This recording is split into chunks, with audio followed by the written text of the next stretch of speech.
Finally, it was time to ride. It had been a year of sitting out at home, not seeing new places or meeting new people.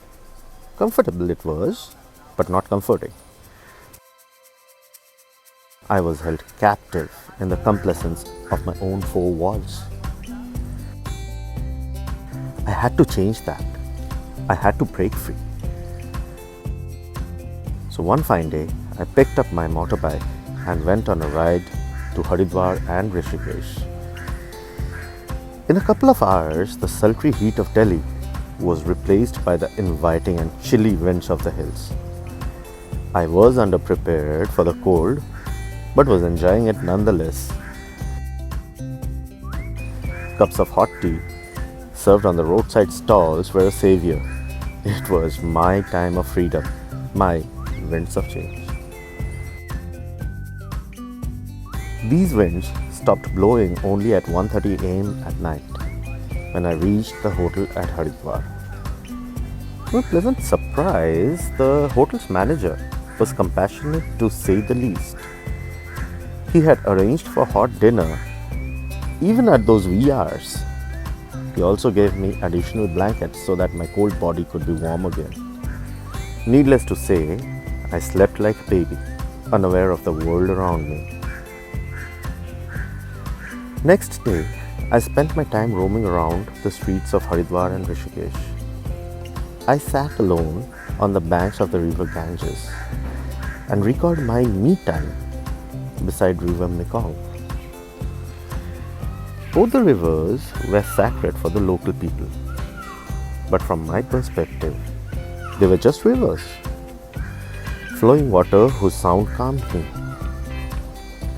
Incidentally, at both the places, I was thinking about the same question: whether these gurgling waters are divine beings or just facets of nature.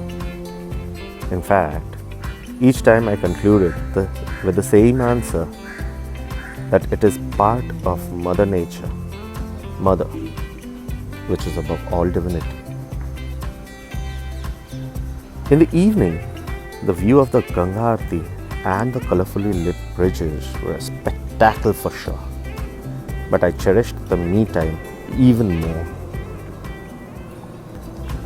Following day, on the suggestion of my hotel manager, I took a cable car to the mountaintop temple of Mansa Devi, or the Wish Goddess. In the cable car, I could see the streets where I was roaming around yesterday, but from a completely different perspective. While entering the altar, it just struck me, why is it that in most mythologies and folklore, granting wishes or luck is associated with a female form?